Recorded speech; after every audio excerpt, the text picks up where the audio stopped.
Hari terakhir pembatasan sosial berskala besar PSBB di Kota Tegal, Jawa Tengah disambut gembira warga Kota Tegal. Warga beraktivitas normal karena Kota Tegal telah berstatus zona hijau. Di hari terakhir PSBB, seluruh penutupan akses jalan dengan beton telah dibuka kembali. Pos pemeriksaan checkpoint PSBB telah dibubarkan. Warga Kota Tegal, Jawa Tengah telah beraktivitas normal. Sejak tanggal 23 April lalu, Kota Tegal yang pertama kali melakukan isolasi wilayah dan berakhir di hari ini tanggal 22 Mei 2020. Kota Tegal telah berstatus zona hijau atau bebas dari COVID-19 sejak beberapa hari lalu. Namun warga tetap waspada akan penyebaran virus COVID-19. Rencananya siang nanti seluruh penjuru Kota Tegal akan disemprot cairan disinfektan dengan mengerahkan mobil pemadam kebakaran dan water cannon polisi.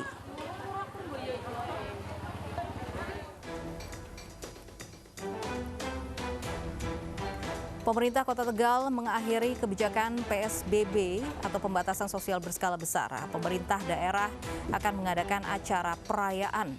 Berdasarkan pengumuman yang beredar di media sosial, penutupan PSBB Kota Tegal akan dirayakan dengan sirine dan pegelaran pesta kembang api. Apel malam penutupan PSBB akan digelar pada Jumat malam sekitar pukul 22 waktu Indonesia Barat di alun-alun Kota Tegal. Pengumuman menampilkan foto Wali Kota Tegal, Dedion Supriyono, dan wakilnya Muhammad Jumadi.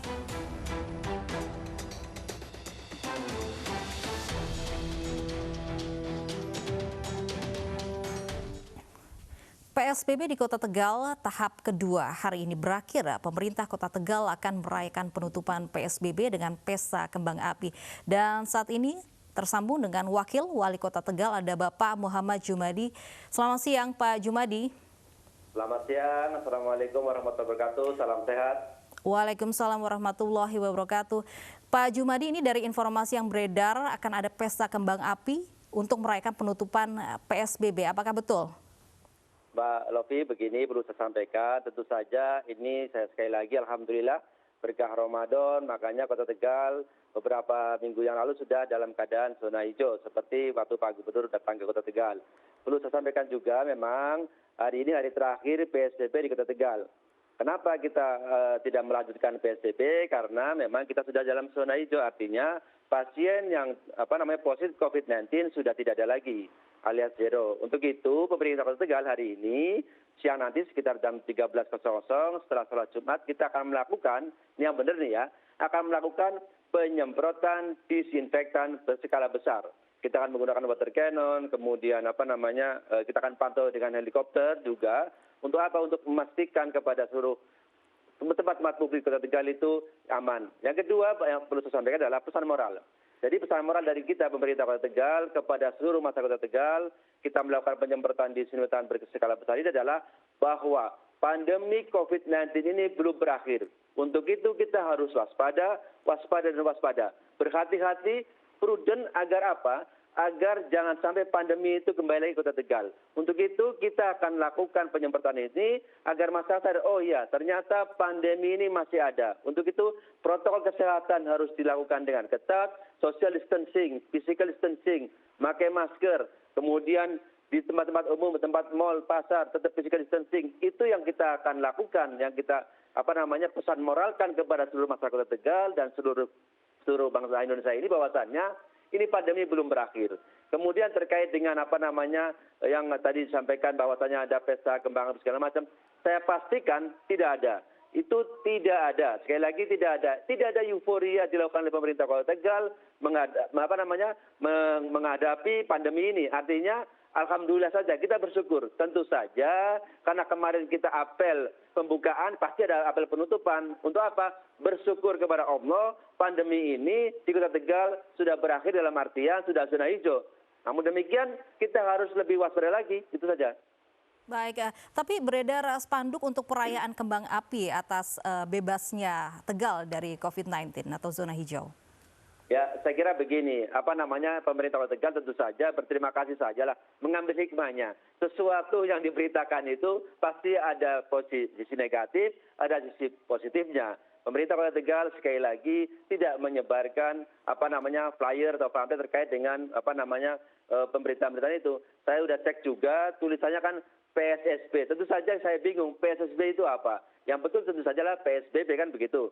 Untuk itu sekali lagi saya tegaskan ini sesuai saya sudah diskusi juga dengan Pak Gubernur, arahan beliau, Pak Wakil, Pak Wali tolong pastikan tidak ada pesta kembang api. Dan saya jawab sekarang agar publik tahu tidak ada yang namanya pesta kembang api. Euforia tidak ada. Kita hanya penutupan apel saja karena kita sudah berjaga di titik-titik yang kemarin kita beton, kemudian di pintu masuk Kota Tegal, kemudian di pintu keluar Kota Tegal, di mal-mal, di pasar selama ini kita jaga. Untuk itu karena sudah selesai PSBB-nya, tentu saja kita harus melakukan apel pembubaran dalam artian hanya untuk ormas-ormas kemarin yang ikut membantu kita, kemudian Satpol PP, Dishub, kemudian TNI Polri, semuanya Forkopimda untuk mengingatkan kita bahwasannya walaupun PSBB berakhir, tapi kita harus tetap waspada karena pandemi ini belum berakhir.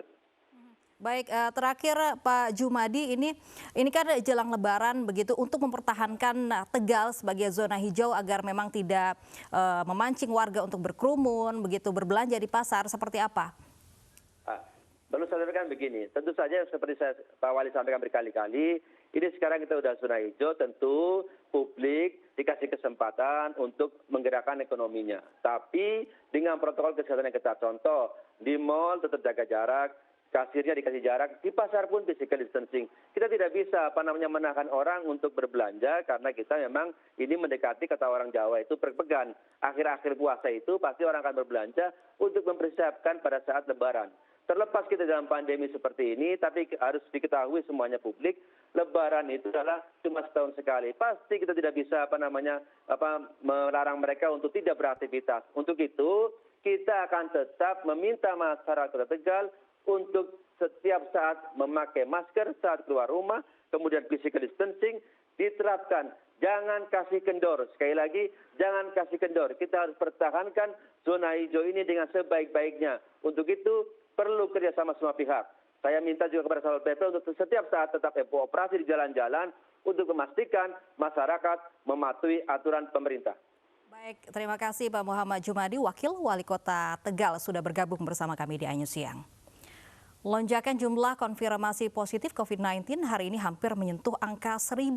Jumlah tertinggi berada di daerah Jawa Timur dengan 502 penambahan konfirmasi positif corona.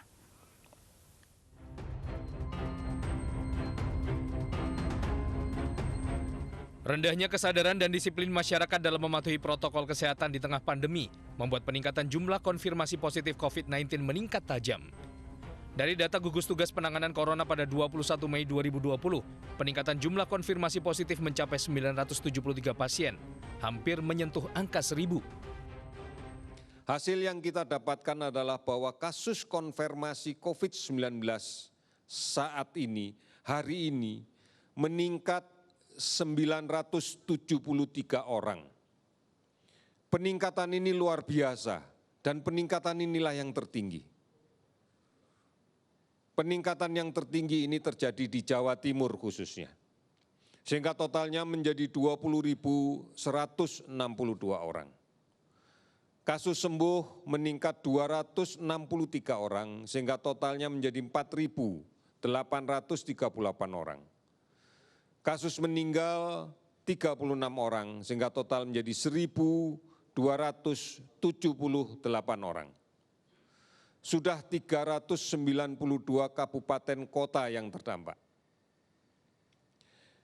Kasus ODP yang masih kita pantau dalam pemantauan sebanyak 50.187 orang.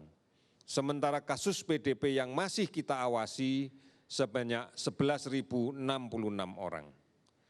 Saudara-saudara, peningkatan hari ini adalah peningkatan yang tertinggi. Oleh karena itu, mari kita kembali kepada hal yang mendasar.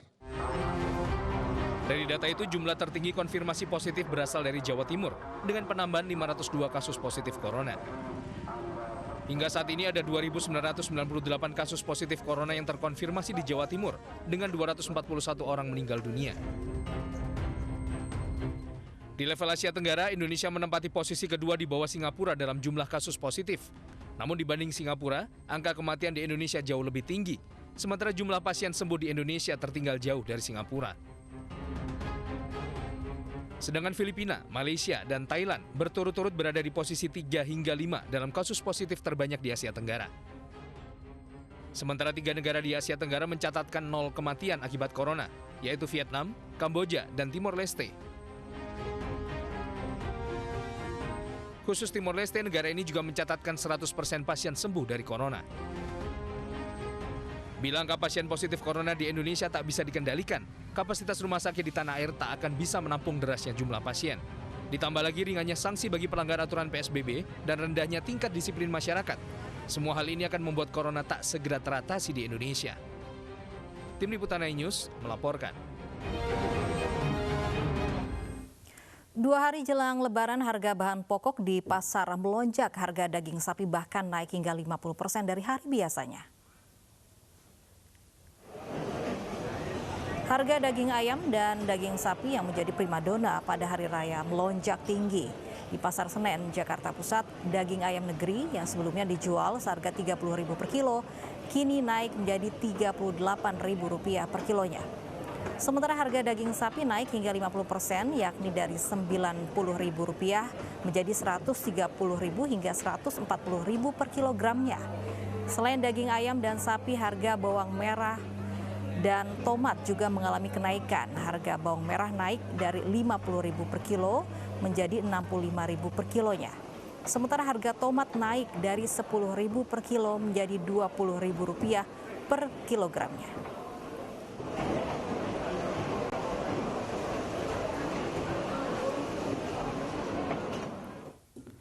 Sementara di Pasar Tanah Abang, Jakarta Pusat, kawasan ini kembali ramai dipenuhi pedagang pakaian. Jumlah pedagang menolak menutup tokonya meski sudah ada larangan dari petugas Satuan Polisi Pamong Praja. Sempat ada negosiasi antara pedagang dan petugas Satpol PP. Para pedagang meminta tetap bisa membuka tokonya selama 2 hari menjelang Lebaran. Pedagang meminta tetap bisa berjualan agar mendapatkan penghasilan.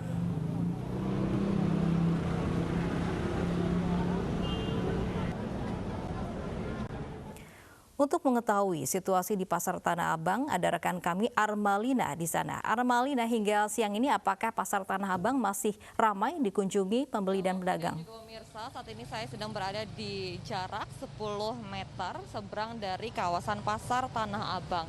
Dan hingga hari ini, di mana ini hari ini merupakan 2 hari menjelang Lebaran begitu, masih terlihat ramainya penjual maupun pembeli yang datang ke kawasan Tanah Abang ini untuk mencari beragam macam pakaian untuk digunakan saat Lebaran nanti. Meskipun tadi pagi sempat adanya pembubaran dari petugas Satpol PP di kawasan Tanah Abang ini dan meminta untuk para pedagang menutup toko-toko mereka, namun nyatanya hingga saat ini mereka masih tetap membuka toko mereka dan juga masih banyak terlihat pembeli. Dan tadi pagi juga kami sempat melihat bahwa sempat adanya kompromi antara sejumlah petugas Satpol PP yang melakukan pembubaran dengan para pedagang. Dan para pedagang ini juga tadi sempat menolak dan juga meminta untuk tetap membuka toko mereka, di mana saat ini sudah 2 hari menjelang Lebaran. Mereka melihat adanya potensi masih banyaknya warga yang antusias untuk membeli pakaian Lebaran untuk di hari Idul Fitri nanti. Padahal saat ini masih diberlakukannya PSBB, yaitu untuk melakukan jaga jarak ataupun social distancing. Namun nyatanya hal ini tidak dipikirkan ataupun tidak dipedulikan oleh pedagang ini, karena mereka melihat bahwa saat ini masih banyaknya yang antusias untuk membeli pakaian dan juga bisa menjadi tempat mereka untuk mencari rezeki di tengah pandemi COVID-19 ini. Lofi. Baik, terima kasih Armalina melaporkan langsung dari Pasar Tanah Abang, Jakarta. 2 hari menjelang Idul Fitri, Pasar Bali Mesta Jatinegara, Jakarta Timur disesaki oleh pedagang dan pembeli. Di tengah pandemi corona, kedua pihak mengabaikan protokol kesehatan seperti menjaga jarak dan memakai masker. Berikut laporan Eti Juwitasari dan juru kamera Jemi Yasin. 2 hari menjelang perayaan Hari Raya Idul Fitri, sejumlah pasar yang sebelumnya dilarang beroperasi akibat pandemi COVID-19 kini kembali terlihat geliat aktivitasnya seperti di tempat saya melaporkan saat ini, yaitu di Pasar Balimester Jatinegara, Jakarta Timur. Puluhan pedagang menjajakan barang dagangannya di Pasar Balimester ini, namun tidak hanya di pasar, para pedagang juga memanfaatkan trotoar di depan Pasar Balimester, bahkan banyak pedagang yang menggunakan kendaraan pribadinya untuk menjajakan barang dagangannya. Namun saat pihak pengamanan, yaitu pihak Satpol PP di Sub maupun pihak kecamatan tadi datang ke Pasar Balimester ini, para pedagang langsung kocar-kacir mengamankan barang dagangannya. Tidak hanya itu, pihak di Sub juga tak segan-segan mengempeskan kendaraan yang terparkir di sepanjang bahu jalan depan Pasar Balimester Jatinegara, Jakarta Timur ini. Namun seperti angin lalu, seperti terlihat di belakang saya, saat pihak pengamanan sudah pergi, para penjual maupun pembeli kembali memenuhi Pasar Balimester Jatinegara, Jakarta Timur ini. Tidak adanya physical distancing di antara pembeli maupun penjual. Tadi saya juga menemukan masih banyak para pembeli maupun penjual yang belum menggunakan masker. Dari Jakarta, Eti Jutasari, Jemi Yasin, Maria Oktora, iNews melaporkan. Nggak mudik, tetap asyik.